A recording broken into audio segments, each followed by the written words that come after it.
Hello and welcome back to Precalculus1 section 1.7 combinations of functions part 2.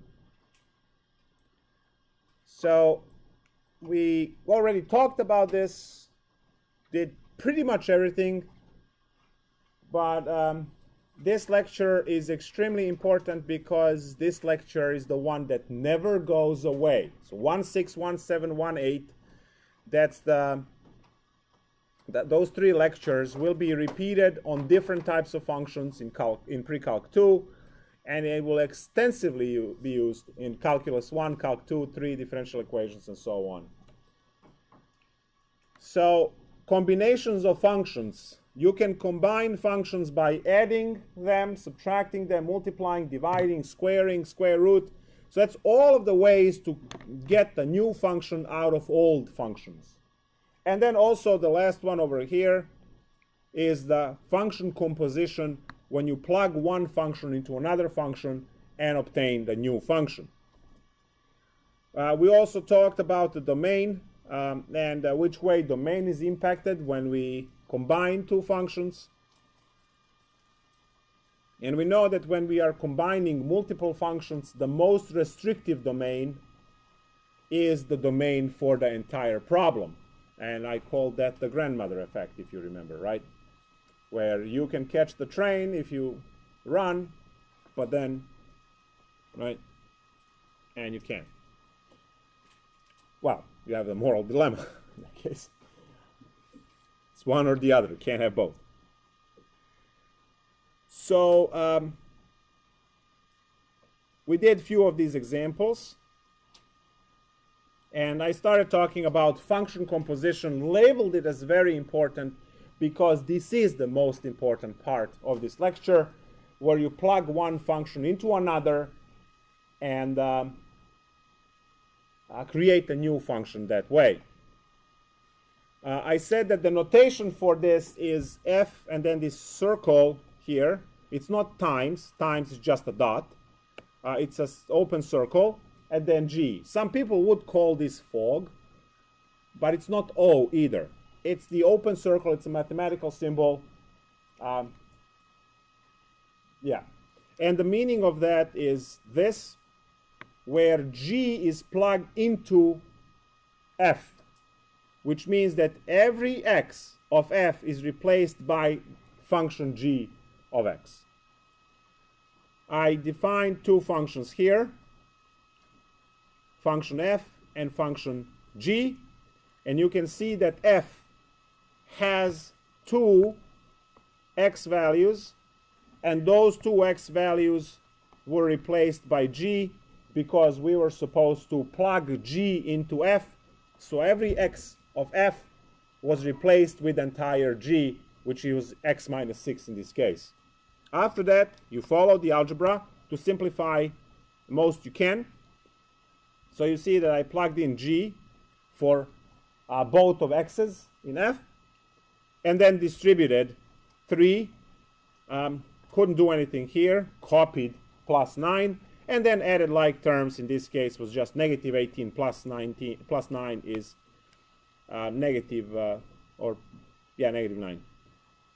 You can also plug f into g if you do g composed with f. That means that g is the boss, and you are plugging in f for every x of g. So your original g was x minus 6. Now x is replaced with f, because you see over here, used to be g of x, now is g of f. So we are replacing every old x of g with f, which is this. Once you do this replacement, you get the new thing, and you just keep working on it. So now we are going to do a lot of these examples. This has to be clear because many concepts in Calc 1, including the most frequent derivative technique called chain rule, and most frequent and fundamental integration technique, U sub, both heavily depend on this because they are this, actually. So you have to know this. You must know this. Let's say you have, so we're moving on to another example. Let's say your f was defined as x to the x, crazy function, and g of x is defined as, let's say, x squared plus 3x minus 1.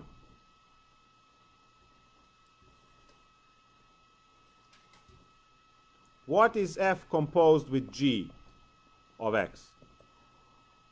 Well, you are supposed to plug in g for every x in f. How many x's in f?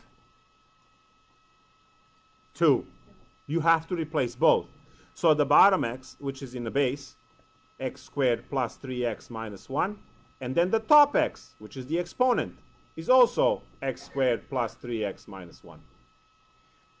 The key is to remember that every x in the old equation needs to be replaced by the function. Next example. I mean, it's that easy. You are replacing x with the entire function. No coughing.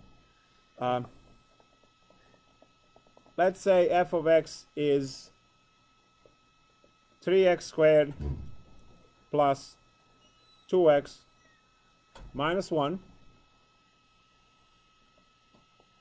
and g of x is x plus 1. I will ask you now to talk to your friends whose names you know. Should tell you something. Figure out function composition f composed with g, which is f of g of x. And also figure out g composed with f of x, which is g of f of x. Oops. So you have 2 problems, right? And after this exercise, we are going to take a look at the problems from the book and then talk also about the difference quotient, which you already seen. But now you will understand how it works. Hopefully.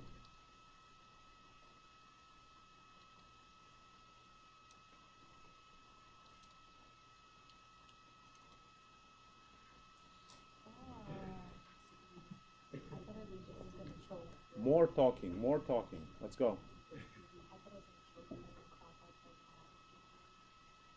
Yeah, it's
All right. I'll stay on this side.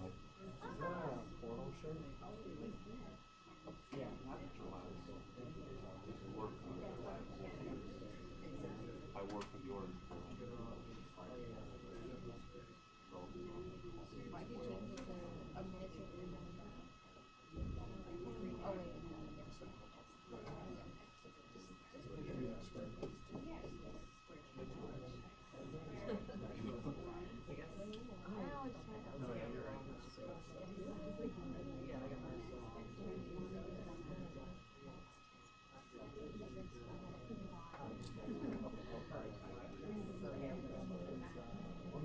Why did you change it to a miniature version? Oh wait. Why did you? Wait, my question is why did you change it? Well, why did you make it 3 x plus 1? For every x there is one. And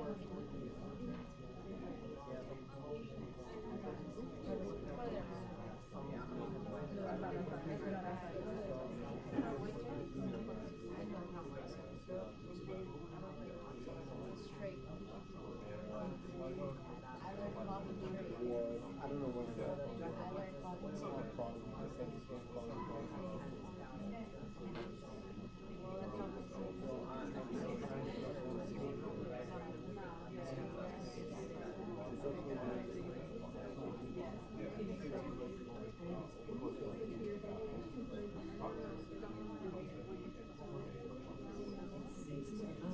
Yeah, there's a couple of so they have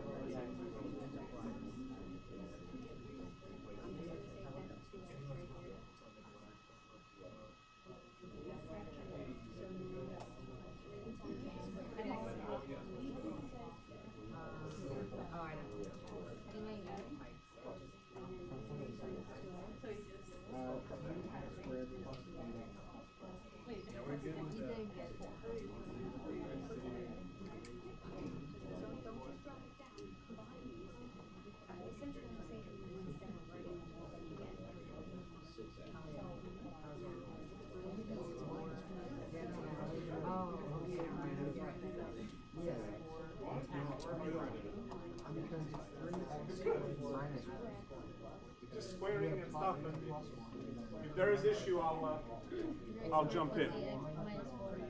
I was thinking 5. I was thinking 3, 4, 5. Right over here. I don't know.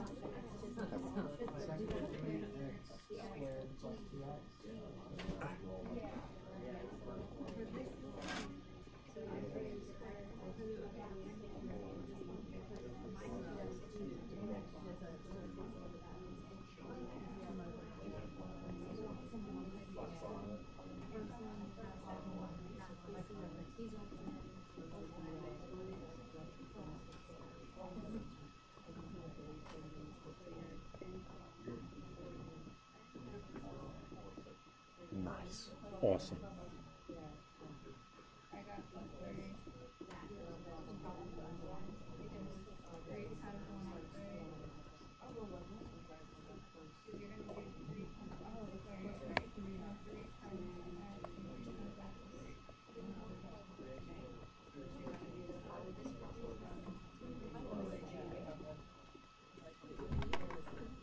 Good.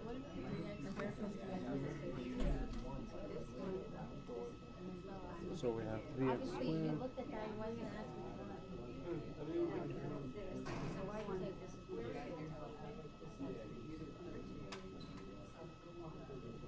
Wait, why do you have this one? Second one. Because that second one was not squared. The second one. This one. It was not squared, so you can just copy x plus 1 then, right? The first one was squared, so right?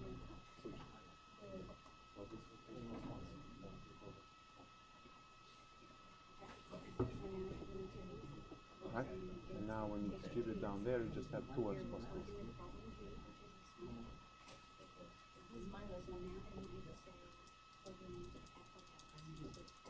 Plus 2 and then minus 1.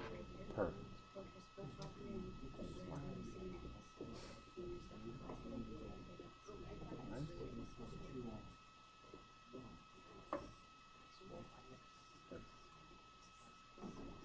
Do we all have 3x squared plus 8x plus 4 on the first one? Yes. Yes. How'd you get the positive 1 on the second line? Plus 2 minus 1, right? Yeah. This one. Oh, I see. Never mind. Yeah.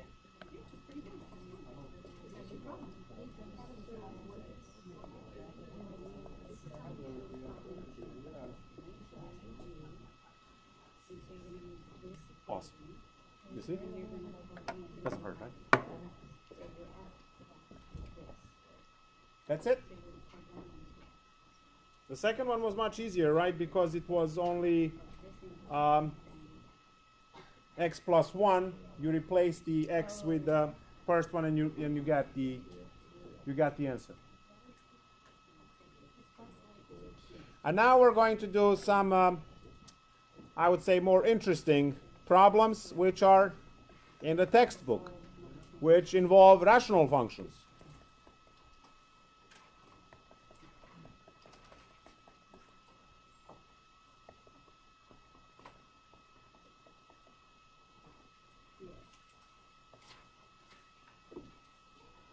So these are somewhat spicier examples.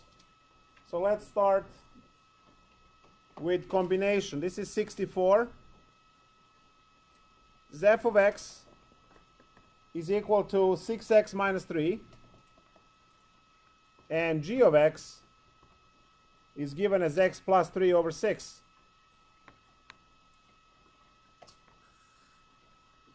Let's figure out f composed with g, which is also known as f of g of x, sorry.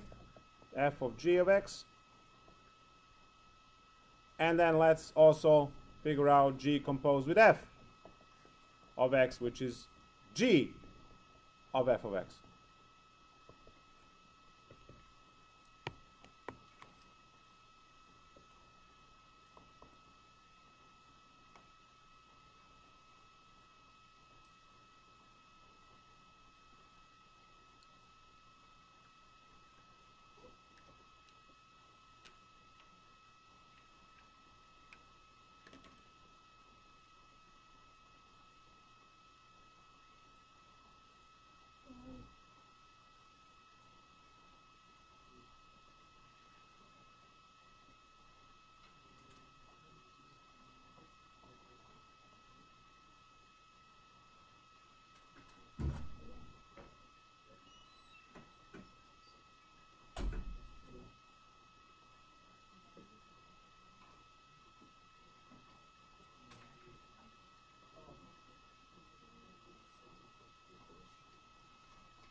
Yo, why are you promoting stuff? What did I do? Totally not. Yes, your bloody brain.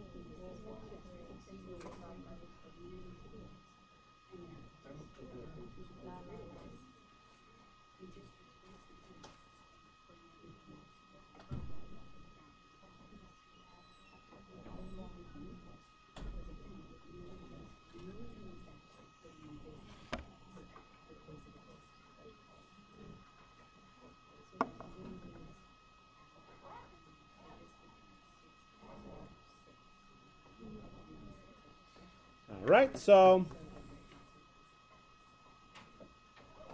let's see. The main function is f. You can copy the structure for f and then replace every x of f with g. That's how these problems are done. So you look at the first one, and that's the structure that you put down, and replace every x of it with another. So now 6 and 6 will cancel. You will get x plus 3 minus 3, and the answer is x. The section that we are going to talk next, 1.8, will have this calculation in it all the time when you get this x at the back. It's called inverse. So these two functions are inverses of each other. But we'll get there when we get there. Now, when g is in charge, we are going to put the structure for g and then plug f.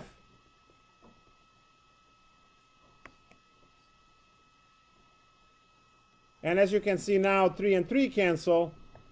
We get 6x over 6, and we get x again. This will be a proof that we are going to do every time we do the inverse functions to prove that two functions are inverses of each other.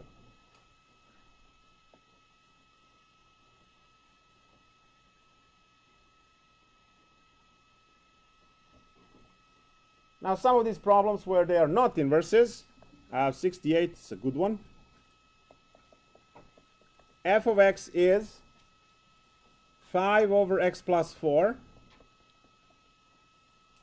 And g of x is 1 over x. This is a typical exam question where, in addition, I ask you for the domain of all three functions. So you have function f, you need its domain. You have function g, you need its domain.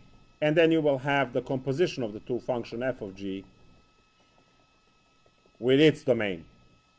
And all of those domains could be different.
digit 4, so you get that the fraction is 4 over 1. Okay.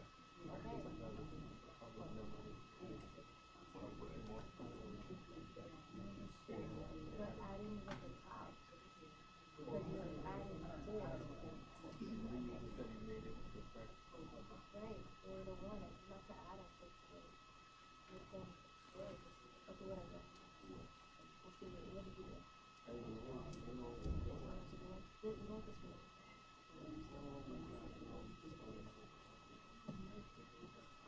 This reminded me of what we did last year. Remember when Paul had like they were the x minus like a little bit of y and something and then the fraction. It was like crazy ass fraction. And we learned how to do that. That's what I don't know.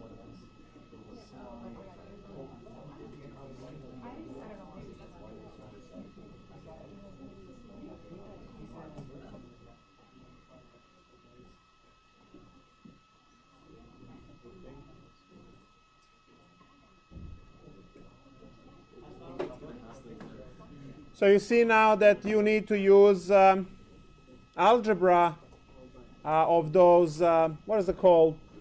Complex rational expression or whatever it was called in your intermediate algebra. Those were those annoying problems that no one wanted to simplify because they looked awful. Here they are, as a part of the larger picture. Yet all of this gets upgraded in Calculus 1. So we start with the structure of f because that is our, if you can see this over here as a structure of f, observe that I'm not placing any x. I am placing the parentheses as a placeholder where x is. And I'm replacing that with g, which means that this 1 over x goes there. We are getting a complex fraction, which we can quickly solve by multiplying by x, get 5x over 1 plus 4x, and this is where the story ends, because we can't do anything else. We can't cancel those x's because 1 plus. So one more time, f was first, so the entire structure here is f structure. You see 5x plus 4. That x was replaced by in its entirety by the function g, which is 1 over x. We get this complex rational fraction. That's how it's called in intermediate algebra. And to simplify that, we use methods that we learned over there, which is times x. So 5 times x is 5x. X and x will cancel, giving us 1. 4 times x is 4x. We cannot simplify that any further. Now we are supposed to find domains of all three functions. So, domain of f of x is going to be what?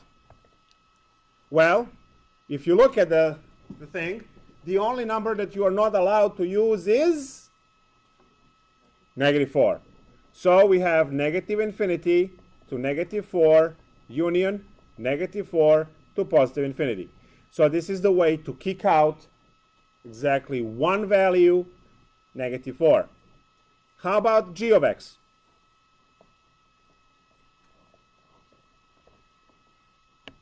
What should I write? What's the problem number for g of x? 0. Negative infinity to 0, union 0 to positive infinity. So 0 is the only problematic number here. You can plug in any other value. The only way to get 0 in the denominator is if you actually use 0. And how about this one? So domain of f of g of x. What's the bad value over there? -1/4. You set denominator equal to 0 to find what is the bad value. When you set denominator equal to 0, you get that x is -1/4 when you solve that equation. Therefore, domain is negative infinity to -1/4, which we have to kick out, and then from -1/4 to positive infinity. And there they are. You see that every domain is different because these are different functions.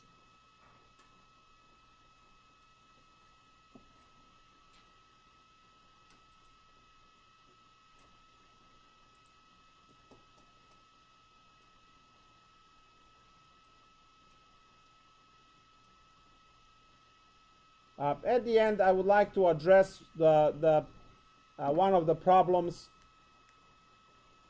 which I know that is a part of your homework if you are doing the homework online or book, whatever. I'm going to show that problem first. I get questions about this every time. The next day. This particular problem has this particular picture has these 4 problems attached. So we are on page something. Let me see the page number. Page 259 in the textbook. Page 259, and we are looking at problems 91 to 94. I will address one of these problems only, and then you will hopefully do other 3.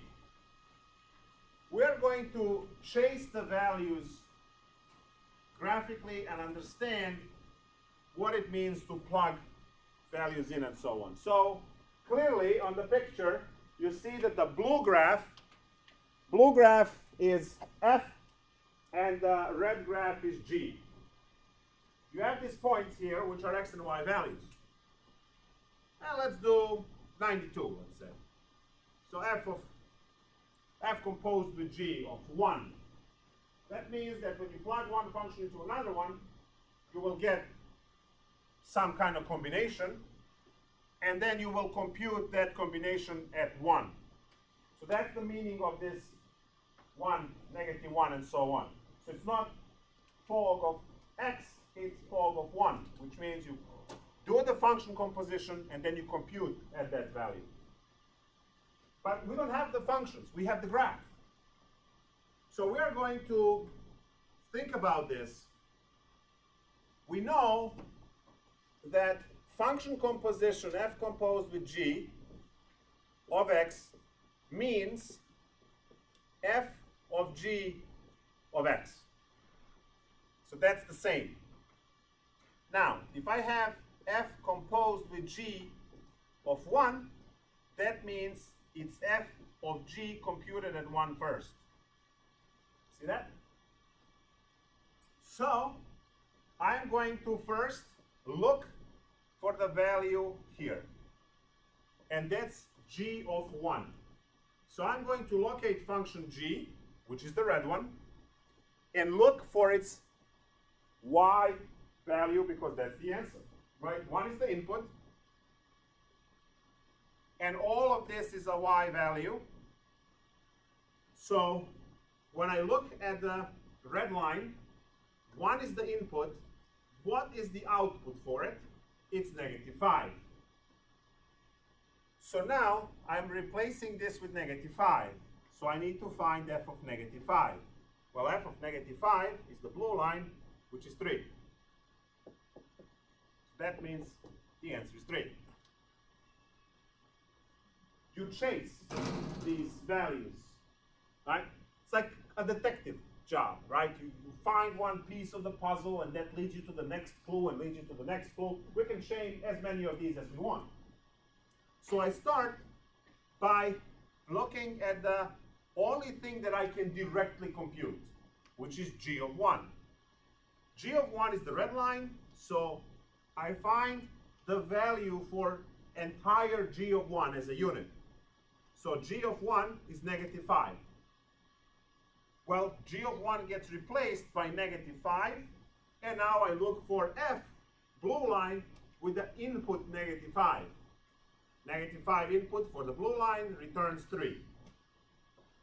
So now, that means that the 3 is the last answer, which means that's the answer to the entire question.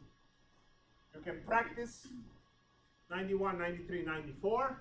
They're all done the same way. you chase what's the inner one, so f of -1, f of -1 is 1, and then g of 1 is -5. So the next one is -5. Clearly easy for me, right? I've been doing this for a long time.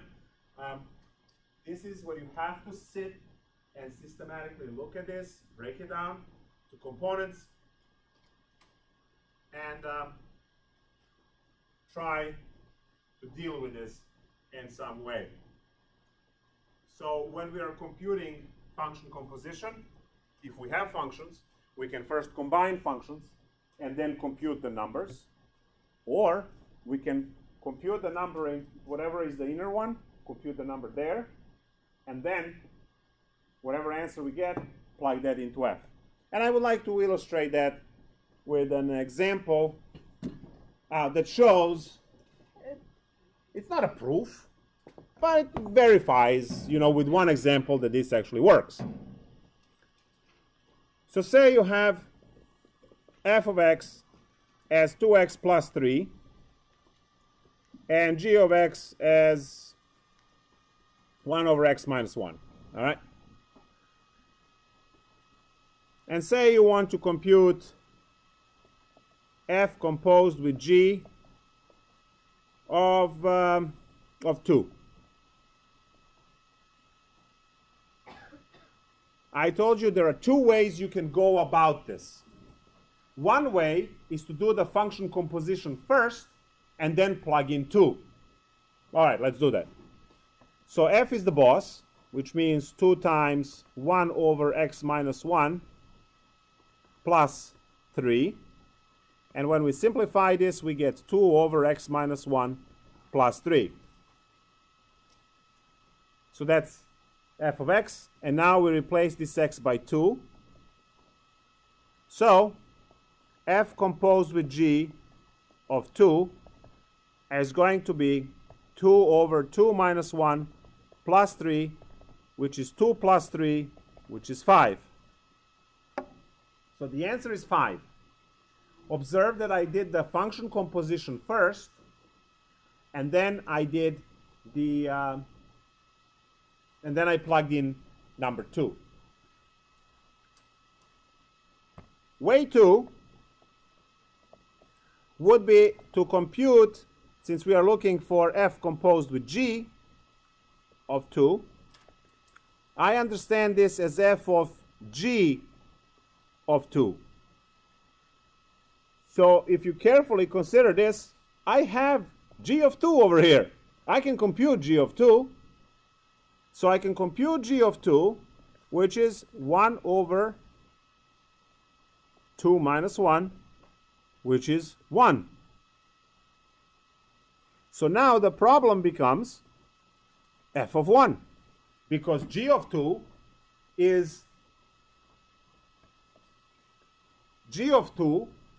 is computed to be 1, and now I can plug that in, and now I can compute f. What was f?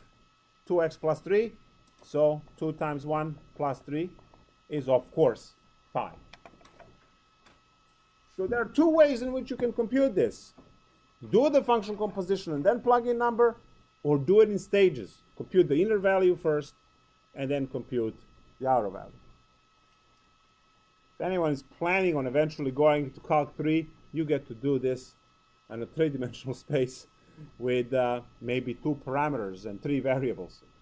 And it actually works just fine. Clearly, this basic building block needs to be there, that the function plugs into an x of the other function, and then builds up. And that's it. I hope you're not disappointed.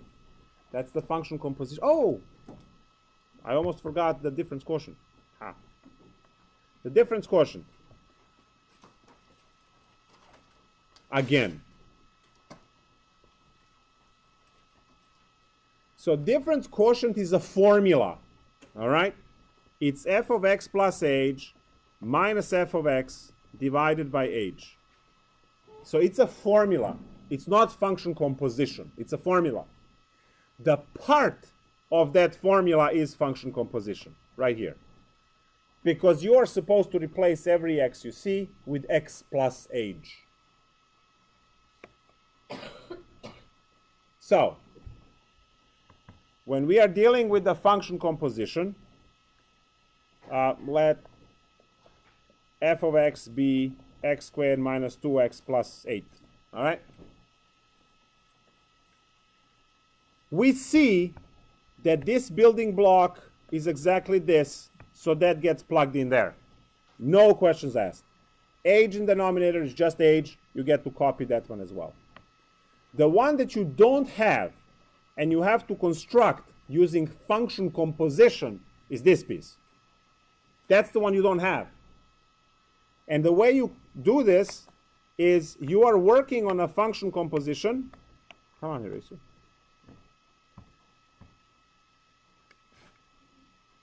I think that. There we go. So we create function composition here where every x is replaced by x plus age. And then we do algebra. Expand. X squared plus 2x age plus age squared minus 2x minus 2 age plus 8. Nothing we can simplify. It is what it is. And now we plug all of this into formula. Now, plug in. So, instead of f of x part, I will put, f of x plus age part. I'll put x squared plus 2x age plus age squared minus 2x minus 2 age plus 8. And then over here, I have the blue. So minus original function x squared minus 2x plus 8. Everything divided by age, which is just copy. What do we get? X squared cancels x squared. 2x cancels 2x. And 8 cancels 8. Right? The minus sign will change all the signs. We are left with 2x age plus age squared minus 2 age divided by age. You see that you can factor out age. You get 2x plus age minus 2. And then age and age cancel, leaving you with the answer 2x plus age minus 2.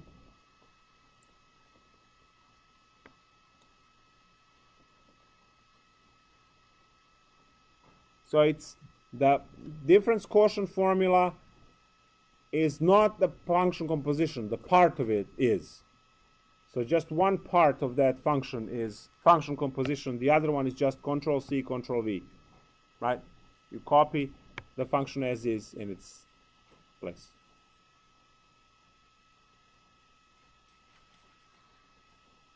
And that's it. All right, so we are going to restart the stream for next section.